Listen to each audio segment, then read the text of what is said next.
আমি তো একটা দেশ চিনি, এই দেশে কোনো বেনামাজি নেই। আমি 6 বার গেছি ওই দেশে, কোনো বেনামাজি ওই দেশে নেই। এটা আমার প্রথম দিন প্রমাণ হয়েছে। আমি প্রথমবার যখন যাইতেছিলাম আদিস আবাবার থেকে ইথিওপিয়ার থেকে আমার ফ্লাইট ছিল, আমার পাশে যিনি বসা ছিল ও প্লেনে পুরা দাঁড়াইতে পারতো না, ছাদে লেগে যেত। প্লেন একটু নিচা থাকে না, লাগেজ লুগেজ বড়ার পরে তো মাথা উঁচা করতে পারতো না, এরকম লম্বা। আর মাশাআল্লাহ কালো তো এরকম কালো, আফ্রিকান মানুষ তো চাঁদের, আফ্রিকার মানুষ কালো। তো আমি কথা বলতে বলতে ওরে নামাজের সময় চলে আসছে, আমি নামাজের কথা বলছি, তো ও হাসি দিয়া বলে মুসলমান নামাজ পড়ে না, তুমি এই কথা বিশ্বাস করলা কি, ধারণা করলা কি করে যে মুসলমানের নামাজ পড়বে না? দেখলাম নামাজ পড়লো প্রথমবার।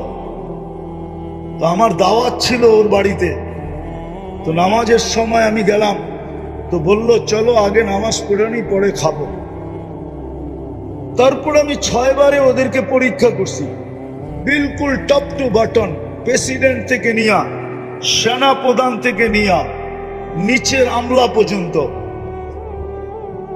একজনও পাই নাই নামাজের আজান কানে ঢুকছে আর বলছে নামাজ আগে কাজ পড়ে। আজান কানে পড়তে দেরি, চিৎকার দিয়া উঠা বলে নামাজ আগে কাজ পড়ে, এবং নিজে ইমামতি করে নামাজ পড়ায়। কি আমি প্রেসিডেন্টকে দেখছি নিজে ইমামতি করে নামাজ পড়ায়। আর কেরাত শুনলে আমাদের দেশের কারীরাও কইব কেরাত, এত সুন্দর কেরাত, হদর এত সুন্দর করে। তো মেরে দোস্ত, আমরা কি একটা ইউনিয়ন বানাইতে পারবো না? পারবো না? একটা মহল্লা পারবো না? এই জন্য বলতেছি সাহায্য ওই পর্যন্ত আসবে না। ইহুদিরা এখন একটা স্লোগান দেয়, কি জানেন? এটা আমাদের হুজুররা জানে না, কেননা হিব্রু ভাষায় দেয়, তো এই জন্য আমাদের হুজুররা এটা বোঝে না। ওরা একটা স্লোগান দেয়, ইদান নাহনু ফিল আমান দাম্মিরুল মুসলিমিনা কাইফা তুদাম্মিরু কাইফা তুরিদুনা আন তুদাম্মিরু। আমরা এখনো নিরাপদ, বিদায় তোমাদের যেমন ইচ্ছা তেমন মুসলমানদেরকে মাটির সাথে মিশাও। কেন ওরা নিরাপদ জানেন? এটা ওদের কিতাবে লেখা আছে, যেদিন পর্যন্ত মুসলমানের জুমার জামাত আর ফজরের জামাত সমান না হবে। আজকে জুমায় মসজিদ ভরা যায়, ফজরে মুসল্লি পাওয়া যায় না। শীতের দিন, বৃষ্টির দিন ইমাম আর মুয়াজ্জিন দুইজন শুধু নামাজ পড়ে। আল্লাহর ঘর খালি। ওদের কিতাবে লেখা আছে ফজরের জামাত আর জুমার জামাত যতক্ষণ পর্যন্ত মুসলমানের সমান না হবে, সংখ্যার দিক দিয়া, মানুষের দিক দিয়া, ততদিন পর্যন্ত মুসলমানের বিজয়ের পালা শুরু হবে না। বিদায় আমরা ইহুদিরা নিরাপদ, নিরাপদ, নিরাপদ, নিরাপদ। এই জন্য ওরা চিৎকার দিতেছে এখন, নাহনু ফিল আমান তুদাম্মিরুল মুসলিমিনা কাইফা তুরিদুনা আন তুদাম্মিরু। তোমরা এখনো নিরাপদ, যেমন মনে চায় তেমন মুসলমানদেরকে মাটির সাথে মিশিয়ে দাও। বিদায় আমি আপনাদের পায়ে হাত দিয়া বলতেছি, নামাজ পড়েন আর মহল্লাকে বেনামাজি মুক্ত করেন। যত তাড়াতাড়ি করব তত তাড়াতাড়ি আল্লাহর সাহায্য, বিজয়ের পালা শুরু হবে, আল্লাহর সাহায্য চলে আসবে। অন্যথায় আমাদের মতো মানুষ দিয়ে সাহায্য হবে না। আমরা এই জন্য পায়ে হাত দিয়া বলি, ইনশাআল্লাহ পড়বেন আর পড়াবেন। কে কে করবেন এই দুইটা কাজ? যে নামাজ পড়বো আর পায়ে ধরে হলো নামাজ পড়াবো।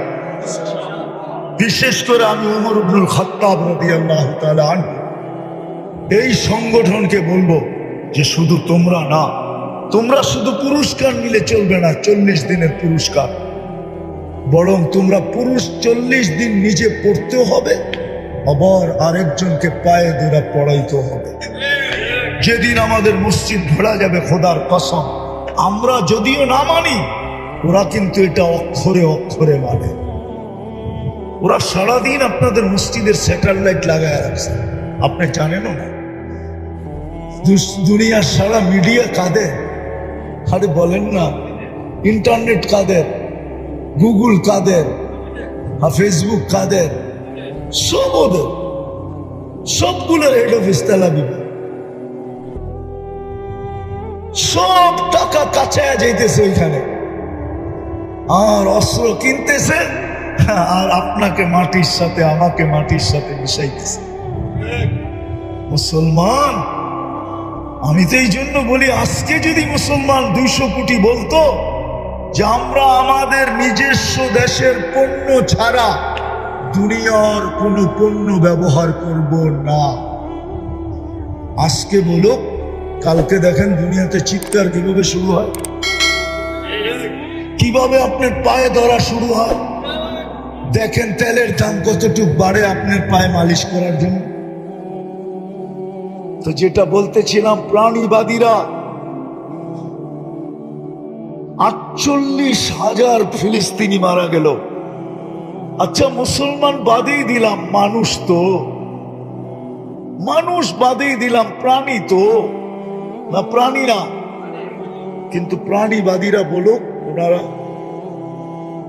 জেনারেল শিক্ষিত এখানে যারা আছে আমাকে বলেন, যুবকরা বলো, একটা ছোট প্রতিবাদ 2 অক্ষরের আমাকে দেখাও প্রাণীবাদীদের পক্ষ থেকে, যে প্রাণীবাদীরা প্রতিবাদ করছে যে এতগুলা মানুষকে কেন মারা হলো, মুসলমান বাদ দিলাম, এগুলা প্রাণী তো, আর আমরা প্রাণীবাদী, আমাদের দায়িত্ব হয় আমরা একটা প্রতিবাদ করি। কিন্তু বাংলাদেশের প্রাণীবাদী সমস্ত তো প্রতিবাদ করে নেয়। আমেরিকারটা বাদিয়ে দিলাম, ইংল্যান্ডটা বাদিয়ে দিলাম, ক্যানাডারটা বাদিয়ে দিলাম, অস্ট্রেলিয়া ইউরোপেরটা বাদিয়ে দিলাম। আমি তো বলি, আজকেও আপনাদের মাধ্যমে, মিডিয়ার মাধ্যমে, ইংলিশে তো বলতে পারবো না, বাংলাই বলতেছি। আমি জানি পশ্চিমারা ডুববে শুধু 2 কারণে। কয় কারণে? অচিরেই ডুববে ইনশাআল্লাহ, আমিন বলেন না। শুধু 2 কারণে ওরা ডুববে। একটা হলো ইহুদি প্রীতের কারণে, ইহুদিদের সাথে বেশি মাত্রাহীন প্রীতের কারণে, মোহাব্বত, ভালোবাসার, প্রেমের কারণে। আর দ্বিতীয় হলো মুসলমানদের সাথে অহেতুক দুশ্মনী করার কারণে। অথচ আরেকটা কথাও বলি, যদিও এটা আমাদেরই দোষ, আমরা খ্রিস্টান জগৎকে বুঝাইতে পারি নাই যে কোরআন খ্রিস্টান জগৎকে আমাদের কাছে করছে, কাছে। হুজুররা মনে হয় মানবে না, কিন্তু কোরআন দিয়া দিতেছি, কোরআন এদেরকে আমাদের কাছে করছে। কি কাছে? এটা আমাদের লিডাররাও বুঝাইতে পারে না, আমরাও বুঝাইতে পারি না। আমরা কখনো এই ব্যাপারে মুখেই খুলি নাই, সারা জীবন বিরোধিতা করছি, কিন্তু কোরআন ওদেরকে আমাদের কাছে করছে। লাতাজিদুনা আশাদ্দান নাসি মুআদ্দাতান লিল্লাযীনা আমানু আল্লাযীনা ক্বালু নাহনু নাসারা। কি কোরআন পড়লাম না বানাইলাম? হাফেজরা বলো, কোরআন পড়ছি না বানাইছি? কোরআন। তো কোরআন বলে লাতাজিদুনা আশাদ্দান নাসি মাওয়াদ্দাতান লিল্লাযীনা আমানু। মুসলমানদের সবচেয়ে কাছে কারা? যারা নিজেদেরকে খ্রিস্টান বলে দাবি করে। এই জায়গায় আছে লাতাজিদুনা আশাদ্দান নাসি আদাওয়াতান লিল্লাযীনা আমানু। সবচেয়ে বেশি মুসলমান বিদ্বেষী 2 সম্প্রদায় দুনিয়াতে। এক দল হলো ইহুদ ওয়াল্লাযীনা আশরাকু, আর যারা মূর্তি পূজক। এই 2 দল হলো মুসলমানের সবচেয়ে বেশি বিরোধী। কোরআন বলতেছে, কিন্তু খ্রিস্টানদেরকে আমাদের কাছে করছে।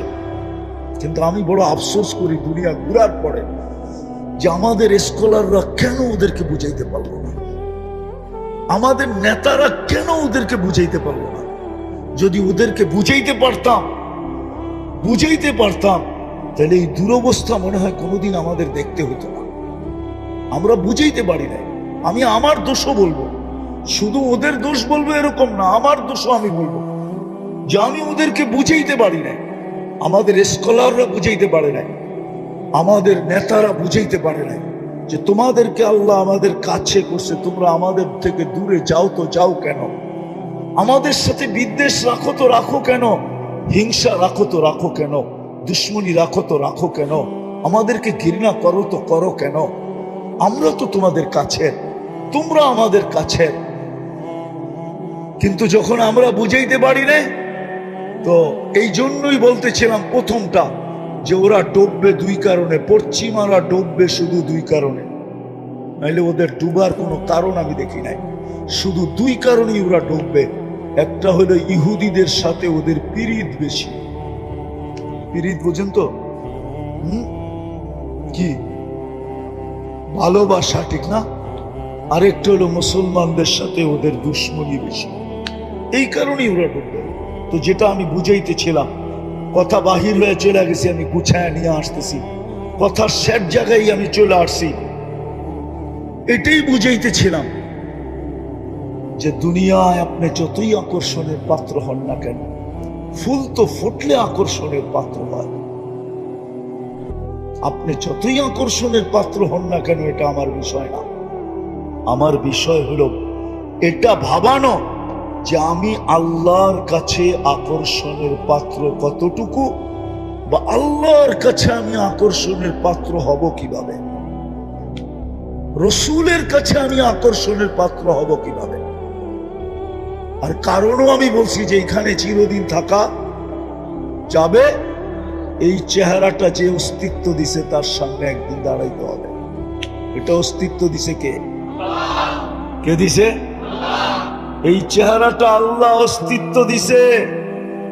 জোরে বলেন কে? আল্লাহ। যত জোরে বলবেন তত ভিতরের ব্লক শেষ হয়ে যাবে, ব্লক থাকবে না, হ্যাঁ ক্লিয়ার হবে। আমি শুধু কোরআন হাদিস না, ডাক্তারের প্রমাণ দিতে পারি, আমার কাছে আছে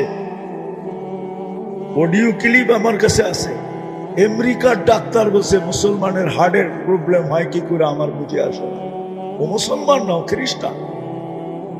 ও বলছে আল্লাহ শব্দকে আমি অ্যানালাইসিস করে দেখছি যে মুসলমান আল্লাহ বলে, আবার হার্টের ভিতরে প্রবলেম হয় কি করে। তাইলে বোঝা গেল মুসলমান আল্লাহ যেইভাবে বলার দরকার ওইভাবে বলে না। আসলেই সত্য, আমরা আল্লাহ বলি না।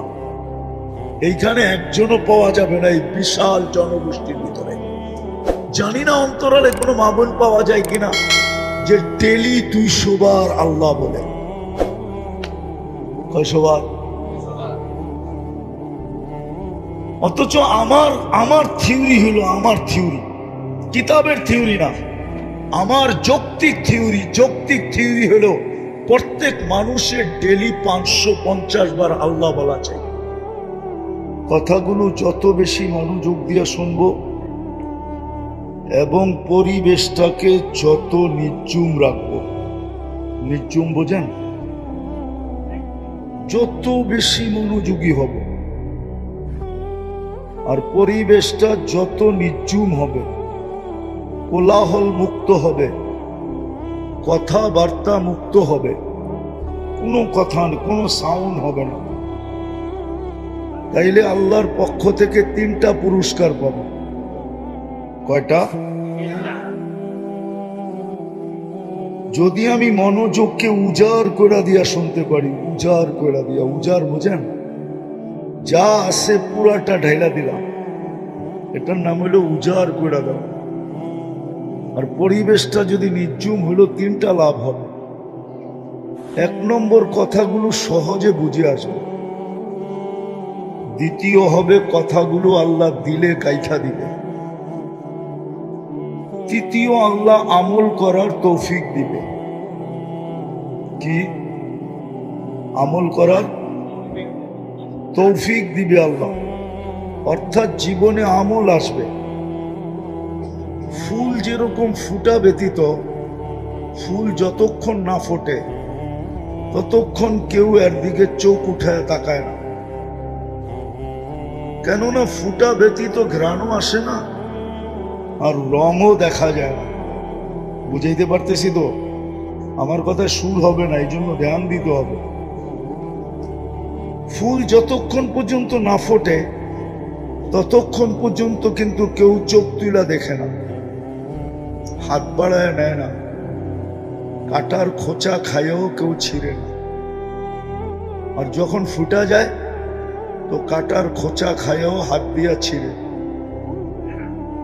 চোখ বুলায়া দেখে, হাত বাড়ায়া নেয়, এমনকি 14 তারিখে যুবক যুবতীরা পয়সা দিয়েও কিনে, আর না পাইলে মারামারিও করে। ঠিক না? সত্য তো? তো ফুল যেরকম ফুটা ব্যতীত আকর্ষণের পাত্র হয় না, এটাতে একমত তো? তার ঘ্রাণও আসে না। এগুলো তো কাগজের ফুল, আর্টিফিশিয়াল। এটাও বলছে কবি, हकीकत सुख नहीं सकती बनावट की उसूलों से, कभी बुआ नहीं सकती के कागज के फूलों से। এগুলার থেকে কখনো ঘ্রাণ আসবে না। এটা হলো চোখের শোভা। আবার 14 তারিখে এটা নিয়ে গেল জুতার বাড়ি, এতে কোনো সন্দেহ নেই। বলবে তুই এখনই 2 নম্বর করস, আগে যে কয় নম্বরই করবি আল্লাহই জানে। যদি এটা নিয়ে গেল জীবনে কোনোদিনও লেখা দিবে না I.U, এটা জীবনের জন্য অফ হয়ে গেল। বলবে তুই প্রথম দিনই সত্য কাহিনী মনে উঠলো, এই জন্য বলতেছি। আমি জাপানে 2 বার গেছি। কবার? তো জাপানে আমাদের এক বাঙালি বিয়ে করছে, জাপানিজ মেয়ে, মুসলমান বানায় করছে। তো ফজরের নামাজ নিজে পড়ে না দেখা স্ত্রীকে বলছে যে নামাজ 4 ওয়াক্ত। কয় ওয়াক্ত? জোহর, আসর, মাগরিব, এশা। তো নতুন জাপানি মেয়ে, জাপানিরা কিন্তু যেটা করে ওটা সিরিয়াসলি করে। সিরিয়াসলি বোঝেন? খুব গুরুত্ব দিয়া করে। তো মহিলা নব মুসলিম 4 ওয়াক্ত নামাজ খুব ভালো মতে পড়তেছে। তা একদিন ঘুরতে গেছে আর বান্ধবীর কাছে, বান্ধবীও জাপানি, তারও বিয়ে হয়েছে এক বাঙালির সাথে, কিন্তু সে একটু দিনদার, ছেলেটা একটু কি, সে 5 ওয়াক্ত নামাজ পড়ে, স্ত্রীও পড়ে। তো যখন বান্ধবীর কাছে গেছে তো বান্ধবী জিজ্ঞাসা করছে, তুই নামাজ কয় ওয়াক্ত পড়িস?